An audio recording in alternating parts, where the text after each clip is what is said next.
Police విచారణ అంతా okay. అరే మరి అంటే మీరు సింపుల్ గా ఎందుకు అర్జెంట్ గా తీసుకొచ్చేసి కోదండం ఎక్కించి కొడతలేరు, సంజయ్ కొడుకును ఊరేస్తలేరు?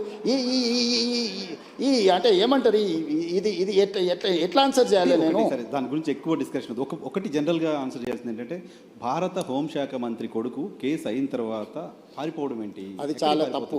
అది బండి సంజయ్ గారు నైతిక బాధ్యత తీసుకొని కొడుకుని ఎంబడే విచారణకు పంపించాలి. నేను కూడా సూచన చేస్తున్న ప్రజాప్రతినిధిగా ధైర్యంగా ఎదుర్కోవాలి. పారిపోతే పరిష్కారం కాదు కదా.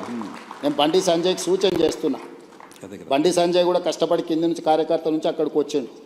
కొడుకు తప్పిదం వల్ల ఆయనకు తలవంపులు వచ్చినాయి. కానీ నిలబడి తప్పైనా ఒప్పైనా నిలబడి జవాబు చెప్పాల్సిన బాధ్యత ప్రజాప్రతినిధిగా బండి సంజయ్ మీద ఉంది. దాని నుంచి ఆ బాధ్యత నుంచి బండి సంజయ్ తప్పించుకోలేడు.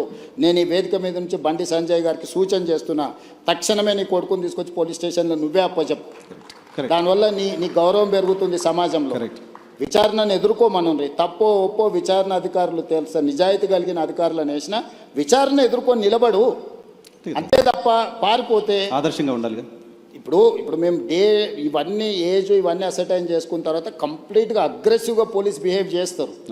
ఇప్పుడు ఇవన్నీ అసర్టైన్ చేసుకొని నోటీసులు ఇచ్చినాం, వాళ్ళకి సమయం ఇచ్చినాం. ఆ నోటీస్ సమయం లోపల వాళ్ళు స్పందిస్తారని ఆశయం. స్పందించకపోతే పోలీస్ రకంగా వ్యవహరిస్తుంది.